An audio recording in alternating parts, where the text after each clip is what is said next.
নমস্কার, শিক্ষা কুটিরের TET plus ক্লাসে তোমাদের স্বাগত জানাই। তোমরা দেখছো English plus special class pronoun এবং প্রোনাউনের যে ক্লাসিফিকেশন সেটা নিয়ে আলোচনা করব। তো আজকে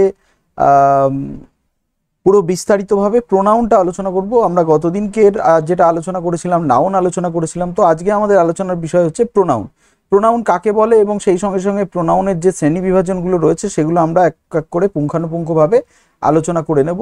তো প্রথমে আমরা চলে যাব যে প্রোনাউন কাকে বলে সেটা একটু জেনে নেব। যে প্রোনাউন কাকে বলে তোমরা এখানে দেখতেই পাচ্ছ যে প্রোনাউন কাকে বলে। আমরা যদি দেখি তাহলে পরে দেখব যে যে সকল শব্দ নাউন বা নামের পরিবর্তে ব্যবহার করা হয় সেগুলোকেই বলা হচ্ছে প্রোনাউন বা বাংলায় সর্বনাম। যেমন হি, সি, ইউ, উই, আস ইত্যাদি, ঠিক আছে, ইত্যাদি। তো তাহলে প্রোনাউন কাকে বলা হচ্ছে না, প্রোনাউন হচ্ছে যে সকল শব্দ নাউন বা নামের পরিবর্তে ব্যবহার করা হয় তাকেই বলা হচ্ছে প্রোনাউন, আর বাংলায় বলা হচ্ছে সর্বনাম। এবং যেগুলির উদাহরণ হচ্ছে হি, সি, ইউ, উই, আই, আস ইত্যাদি। অনেক অনেক রয়েছে, অসংখ্য রয়েছে। এবার এরপরে প্রোনাউনের উদাহরণটা দেখো যে Rahul is a good boy, Rahul is a good boy, he is a student. তো এখানে হিটা কিন্তু রাহুল যেহেতু নাউন রয়েছে এখানে কিন্তু তোমার হিটা হচ্ছে প্রোনাউন, ঠিক আছে, হিটা pronoun. He goes to school every day, তো এখানে কিন্তু হিটা হচ্ছে প্রোনাউন, হিটা হচ্ছে প্রোনাউন। তো এখানে রাহুল নামক একটি ছেলের কথা বলা হয়েছে। তো আমরা ডিটেলসে আলোচনা করলাম যে রাহুল কিন্তু নাউন এবং রাহুলের পরিবর্তে যে বারবার রাহুল কথাটা না ব্যবহার করে কিন্তু হি কথাটা ইউজ করা হচ্ছে, এই কারণে কিন্তু হিটা হচ্ছে প্রোনাউন বা বাংলায় যেটাকে বলা হচ্ছে সর্বনাম। এবার আমরা এক এক করে জেনে নেব যে প্রোনাউনের যে তোমার শ্রেণী বিভাজনগুলো রয়েছে সেই শ্রেণী বিভাজনগুলো কি রয়েছে সেগুলো এক এক করে আমরা একটু জেনে নিই। যে প্রোনাউনকে কত ভাগে ভাগ করা যায়, দেখো এখানে পার্সোনাল প্রোনাউন, ঠিক আছে, তারপর হচ্ছে ডেমনস্ট্রেটিভ প্রোনাউন, তারপর হচ্ছে ইন্টারোগেটিভ প্রোনাউন, তারপর হচ্ছে possessive pronoun, relative pronoun, reflective pronoun, intensive pronoun, indefinite pronoun, distributive pronoun এবং রেসিপ্রোকাল প্রোনাউন। তো এই যে প্রোনাউনের ভাগগুলো আমরা এবার বিস্তারিতভাবে এক এক করে আলোচনা করে নেব, তাহলে পরে আমাদের সুবিধা হবে। আমরা প্রথমেই চলে যাব যে পার্সোনাল প্রোনাউন কাকে বলে সেটা একটু জেনে নেব, ঠিক আছে। পার্সোনাল প্রোনাউনকে আবার দুভাগে ভাগ করা যায়, একটা হচ্ছে সাবজেক্ট প্রোনাউন এবং অবজেক্ট প্রোনাউন। তো প্রথমেই আমরা জানবো যে পার্সোনাল প্রোনাউনটা কাকে বলে। যেসব প্রোনাউন কোনো নির্দিষ্ট ব্যক্তি বা বস্তুর পরিবর্তে ব্যবহার করা হয় তখন তাকে পার্সোনাল প্রোনাউন বলা হয়ে থাকে। পার্সোনাল প্রোনাউনটা কি না, যখন মানে যেসব প্রোনাউন কোনো নির্দিষ্ট ব্যক্তি বা বস্তুর পরিবর্তে ব্যবহার করা হয় তখন সেটাকে বলা হচ্ছে পার্সোনাল প্রোনাউন। যেমন কি he, she, they, we, you, I, it ইত্যাদি, ঠিক আছে, আই, ইট ইত্যাদি। আমরা আরও একবার এটা আলোচনা করে নেব, তাহলে পরে আমাদের একটু সুবিধা হবে বলতে। তো সেক্ষেত্রে আমরা কি বললাম না, তোমার যে সকল মানে যেসব প্রোনাউন কোনো নির্দিষ্ট ব্যক্তির বা বস্তুর পরিবর্তে ব্যবহার করা হয় তাকে কিন্তু পার্সোনাল প্রোনাউন বলে।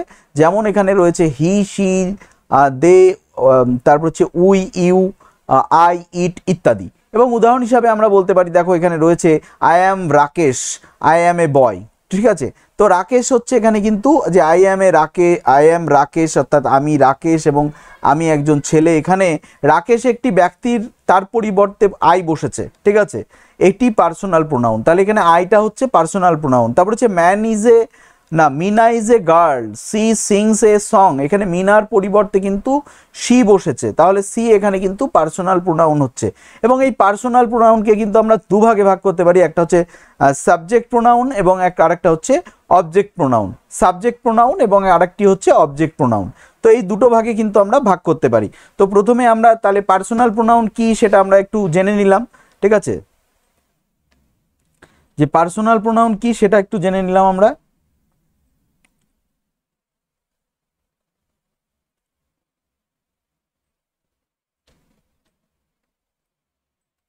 আচ্ছা, এরপরে যেটা আমরা জানবো সেটা হচ্ছে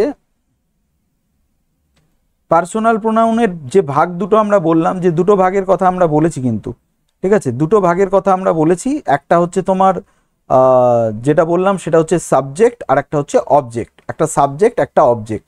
এবার সাবজেক্ট প্রোনাউন এবং অবজেক্ট প্রোনাউন কি সেটা একটু জেনে নেব। প্রথমে সাবজেক্ট প্রোনাউন কি সেটা একটু জেনে নিই। তাহলে সাবজেক্ট প্রোনাউন কি? যে প্রোনাউনগুলি বাক্যে সাবজেক্ট হিসেবে ব্যবহৃত হয় তাকে সাবজেক্ট প্রোনাউন বলে। যে প্রোনাউনগুলি বাক্যে সাবজেক্ট হিসেবে ব্যবহার করা হয় তাকে বলা হচ্ছে সাবজেক্ট প্রোনাউন। যেমন কি আই, উই, হি, শি, দে, ইট ইত্যাদি। তো এইগুলোকে বলা হচ্ছে কিন্তু সাবজেক্ট প্রোনাউন। যেমন উদাহরণ হিসাবে I have a car, I have a car. তারপর হচ্ছে they are friends, she is a good girl. এখানে হচ্ছে প্রথম বাক্যে আই রয়েছে, দ্বিতীয় বাক্যে দে রয়েছে, তৃতীয় বাক্যে শি কিন্তু সাবজেক্ট প্রোনাউনের মধ্যে বলছে। অর্থাৎ যে প্রোনাউনগুলি বাক্যে সাবজেক্ট হিসেবে ব্যবহার করা হয় তাকেই কিন্তু বলা হচ্ছে সাবজেক্ট প্রোনাউন। এবং যে প্রোনাউনগুলি অবজেক্ট হিসাবে ব্যবহার করা হয় সেগুলোকে কিন্তু বলা হয় অবজেক্ট প্রোনাউন। যেমন কি মি, আস, হিম, হার, দেম, ইট। উদাহরণ দিলে পরে তোমরা বুঝতে পারবে যে উই লাইক হিম, এখানে হিমটা কিন্তু তোমার object pronoun. We know her, এখানে হারটা কিন্তু অবজেক্ট প্রোনাউন। তারপর হচ্ছে টেক ইট সিরিয়াসলি, এখানে ইটটা কিন্তু অবজেক্ট প্রোনাউনের মধ্যে পড়ছে, অবজেক্ট প্রোনাউনের মধ্যে পড়ছে। ঠিক আছে, আরো দেখো যে পার্সোনাল প্রোনাউনকে আরো কিন্তু তিনটি ভাগ, মানে বলছে পার্সোনাল প্রোনাউন্সকে পার্সন অনুযায়ী আবার তিনটে ভাগে ভাগ করা যায়। কি কি? একটা হচ্ছে ফার্স্ট পার্সন, একটা সেকেন্ড পার্সন, একটা হচ্ছে থার্ড পার্সন। ফার্স্ট পার্সনের মধ্যে কি কি পড়ছে দেখো, যে I, we, me, us, my, mine, our এই সমস্তগুলো পড়ছে। ইউ, ইয়োর, ইয়োর্স এগুলো কিন্তু সেকেন্ড পার্সনের মধ্যে পড়ছে। এবং থার্ড পার্সনের মধ্যে হি, শি, দে, হিম, দেম এই সমস্ত বিষয়গুলো কিন্তু পড়ছে অবজেক্ট, মানে পার্সোনাল প্রোনাউনকে আবার যদি আমরা দেখি পার্সন অনুযায়ী কিন্তু তিনটি ভাগে আমরা ভাগ করতে পারি। তিনটি ভাগ, ফার্স্ট পার্সন, সেকেন্ড পার্সন এবং থার্ড পার্সন অনুযায়ী কিন্তু আমরা ভাগ করতে পারি। নেক্সট আমরা চলে আসবো যে ডেমনস্ট্রেটিভ প্রোনাউনের ক্ষেত্রে ডেমনস্ট্রেটিভ প্রোনাউনটা কি সেটা একটু জেনে নেব। ঠিক আছে, যে কাকে বলে? যেসব প্রোনাউনগুলি নাউনের আগে বসে কোনো ব্যক্তি বা বস্তুকে এটি, ওটি এগুলো ইত্যাদি শব্দ দ্বারা নির্দেশ করে তখন তাকে বলে ডেমনস্ট্রেটিভ প্রোনাউন। ঠিক আছে, যে প্রোনাউনগুলি নাউনের আগে বসে, নাউনের আগে বসে কোনো ব্যক্তি বস্তুকে এটি, ওটি ইত্যাদি শব্দ দ্বারা নির্দেশ করে, ঠিক আছে, তাকে ডেমনস্ট্রেটিভ প্রোনাউন বলে। যেমন this, those, this, that, such ইত্যাদি এগুলোকে বলা হচ্ছে কিন্তু ডেমনস্ট্রেটিভ প্রোনাউন। এগুলো কিন্তু টেটে যদি পরীক্ষায় দিয়ে দেয় তাহলে পরে কিন্তু তোমাদের সেক্ষেত্রে জেনে রাখা ভালো। দিস ইজ এ কার, অর্থাৎ ইহা একটি গাড়ি। That is a pen, this are my books, those are our dogs. অর্থাৎ এখানে কিন্তু নাউনের পূর্বে বসেছে কি কি? দিস বসেছে, দ্যাট বসেছে, দিস বসেছে, দোজ বসেছে, এগুলোকে বলা হচ্ছে ডেমনস্ট্রেটিভ প্রোনাউন। নেক্সট যেটা আছে ইন্টারোগেটিভ প্রোনাউন। এটাকে কাকে বলে? বলা হচ্ছে যে প্রোনাউনগুলি প্রশ্ন জিজ্ঞাসা করার জন্য ব্যবহার করা হয় তাকে বলা হয় ইন্টারোগেটিভ প্রোনাউন। যে প্রোনাউনগুলি প্রশ্ন জিজ্ঞাসা করার জন্য ব্যবহার করা হয় তাকে বলা হচ্ছে কিন্তু তোমার ইন্টারোগেটিভ প্রোনাউন। যেমন হু, হুইচ, হোয়েন, হোয়াট, হুজ ইত্যাদি। ঠিক আছে, তো এইগুলো কিন্তু ইন্টারোগেটিভের মধ্যে পড়ছে। যেমন দেখো which is the school, which is the school, whom are you calling, who is there. অর্থাৎ এখানে কিন্তু WH কোশ্চেন যেগুলো রয়েছে সেগুলোই কিন্তু ইন্টারোগেটিভ প্রোনাউনের মধ্যে পড়ছে, ইন্টারোগেটিভ প্রোনাউনের মধ্যে পড়ছে। এবার আমরা পরের ভাগটায় চলে যাব। ঠিক আছে, এবং তোমাদের কাছে যদি নতুন উদাহরণ থাকে তোমরা অবশ্যই বলবে। এবার হচ্ছে পসেসিভ প্রোনাউন। পসেসিভ প্রোনাউন কাকে বলা হচ্ছে না, কোনো ব্যক্তি বা ব্যক্তিদের কোনো মালিকানা বা অধিকারের কথা বোঝাতে, যে কোনো ব্যক্তির যদি মালিকানা বোঝায়, ঠিক আছে, কোনো ব্যক্তি বা ব্যক্তির, যেমন আমার হতে পারে, আমার পরিবারের হতে পারে, কোনো মালিকানা বা অধিকারের কথা যখন চলে আসবে তখন সেটাকে বলা হবে পসেসিভ প্রোনাউন। পসেসিভ প্রোনাউনের উদাহরণ কি কি? Mine, ours, yours, hers, his, its, theirs ইত্যাদি। যেমন উদাহরণ দিলে আমরা একদম স্পষ্টভাবে বুঝে যেতে পারবো, দিস পেন ইজ হার্স। ঠিক আছে, এখানে কিন্তু হার্সটা হচ্ছে তোমার, হারটা হচ্ছে, এটা হচ্ছে পসেসিভ প্রোনাউন। তারপর হচ্ছে দ্যাট ইজ মাইন, এখানে মাইন শব্দটা কিন্তু পসেসিভ প্রোনাউনের মধ্যে পড়ছে। তারপর হচ্ছে this is my book not his, এখানে হিজটা কিন্তু পসেসিভ প্রোনাউনের মধ্যে পড়ছে। এবার আমরা নেক্সট ভাগে চলে যাব। নেক্সট ভাগ রয়েছে রিলেটিভ প্রোনাউন। ঠিক আছে, রিলেটিভ প্রোনাউন, আমরা রিলেটিভ প্রোনাউনটা আগে জেনে নেব, তারপরে আমরা জানবো হচ্ছে রিফ্লেক্সিভ প্রোনাউন। তো প্রথমে হচ্ছে রিলেটিভ প্রোনাউন কাকে বলে সেটা জেনে নিই। বলছে যে প্রোনাউন পূর্বে উল্লিখিত কোনো নাউন বা প্রোনাউনের পরে বসে, আমরা একটু আগে জেনেছিলাম আগে বসে, এক্ষেত্রে কিন্তু পরে বসে, আবার সেই নাউন বা প্রোনাউনকে নির্দেশ করে, তখন দুটি সেন্টেন্সকে যুক্ত করে, তখন সেটাকে বলা হচ্ছে রিলেটিভ প্রোনাউন।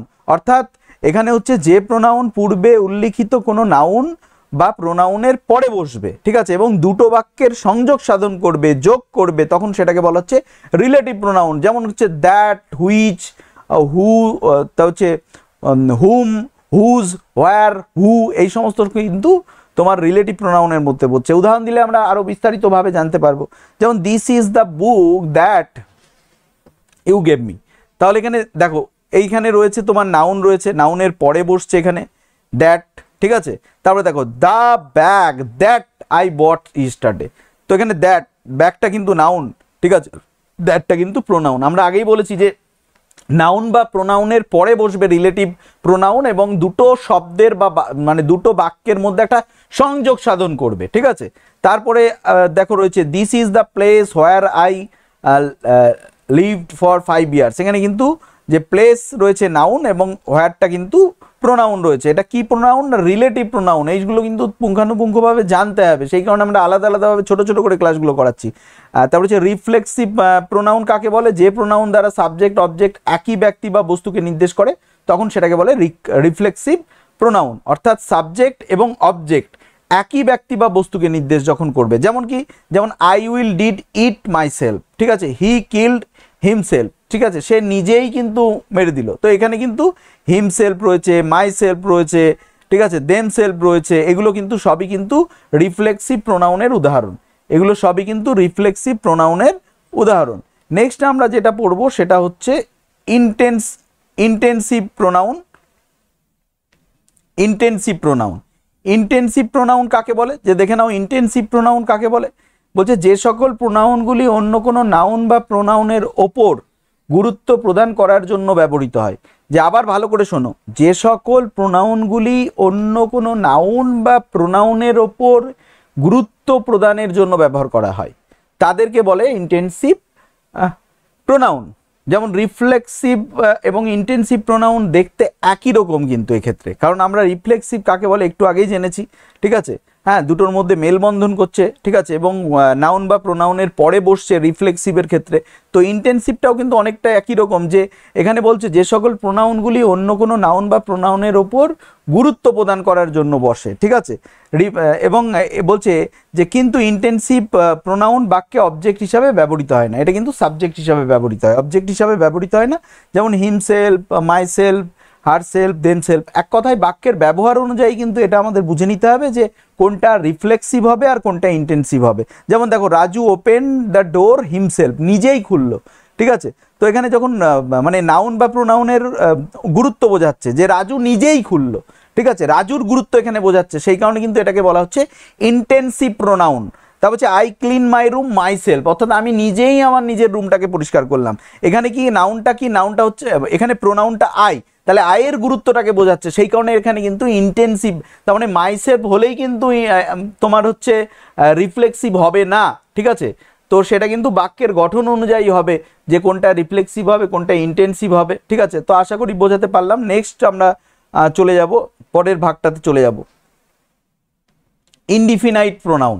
যখন কোনো প্রোনাউন দ্বারা কোনো ব্যক্তি, কোনো নির্দিষ্ট ব্যক্তি বা বস্তুকে না বুঝিয়ে অনির্দিষ্ট ব্যক্তি বা বস্তুকে বোঝায় তখন সেটাকে প্রোনাউনকে বলে ইনডিফিনাইট প্রোনাউন, ঠিক আছে। এনিওয়ান অর্থাৎ অনির্দিষ্ট, যে কেউ হতে পারে, anyone, somewhere, someone, anybody, anyway ইত্যাদি, এই সমস্ত। যেমন none of them are happy, ঠিক আছে। তারপর হচ্ছে some of them are good student, ঠিক আছে। I lost many friends but I did not find any. তো এখানে প্রথম বাক্যে নান, দ্বিতীয় বাক্যে সাম এবং তৃতীয় বাক্যে এনি হলো কিন্তু ইনডিফিনাইট প্রোনাউন্সের উদাহরণ। অর্থাৎ যখন কোনো প্রোনাউন কোনো নির্দিষ্ট ব্যক্তি বা বস্তুকে না বুঝিয়ে অনির্দিষ্ট ব্যক্তি বা বস্তুকে বোঝায় তখন সেটাকে বলে ইনডিফিনাইট প্রোনাউন। তারপর হচ্ছে ডিস্ট্রিবিউটিভ প্রোনাউন কাকে বলে সেটাও একবার দেখে নিই। যে সকল প্রোনাউন দ্বারা কোনো জাতি, দল, শ্রেণীর মধ্যে থেকে প্রত্যেকটি পৃথক পৃথক করে বোঝায় তাকে বলা হয় ডিস্ট্রিবিউটিভ প্রোনাউন। অর্থাৎ ইচ, আইদার, নাইদার, অর্থাৎ কোনো জাতি, দল, শ্রেণীর মধ্যে থেকে প্রত্যেকটিকে আলাদা আলাদা করে বোঝায় তখন সেটাকে বলে ডিস্ট্রিবিউটিভ প্রোনাউন। যেমন কি each of them came here, এখানে ইচটা কিন্তু ডিস্ট্রিবিউটিভ প্রোনাউনের মধ্যে পড়ছে। Either of 4 boys is brilliant, তা হচ্ছে neither of the 2 boys is fit for this work, ঠিক আছে। তো এটা কিন্তু সম্পূর্ণ পরিমাণে অ্যাট্রিবিউটিভ প্রোনাউনের মধ্যে পড়ছে। তা হচ্ছে রেসিপ্রোকাল প্রোনাউন বলা হচ্ছে, ঠিক আছে। এটাই লাস্টে যে দুই বা ততোধিক ব্যক্তির মধ্যে পারস্পরের সম্পর্ককে বোঝায় তাকে বলা হয় রেসিপ্রোকাল তোমার প্রোনাউন। যেমন হচ্ছে ইচ, আদার, ওয়ান, অ্যানাদার ইত্যাদি। যেমন two brothers have each other, ঠিক আছে। Two brothers love each other, মানে প্রত্যেকেই দুজনা দুজনাকে ভালোবাসে। যখন এইরকম কোনো কিছু মানে ব্যক্তির একটা পরস্পর সম্পর্ককে বোঝাবে দুই বা ততোধিক ব্যক্তি, তখন সেটাকে বলা হচ্ছে রেসিপ্রোকাল প্রোনাউন। তো প্রোনাউনের ভাগগুলি এইটাই ছিল মোটামুটি। পরবর্তী দিনে আমরা নেক্সট যে ক্লাস থাকবে সেখানে আলোচনা করব, পরবর্তী আলোচনা। তো আজকের মতন এটুকুনি, পরবর্তী ক্লাস তোমরা দেখতে থাকো। প্রত্যেক দিন 9টার সময় এখন আপাতত দিচ্ছি ক্লাসগুলো, তো দেখো। ভালো থেকো, ধন্যবাদ।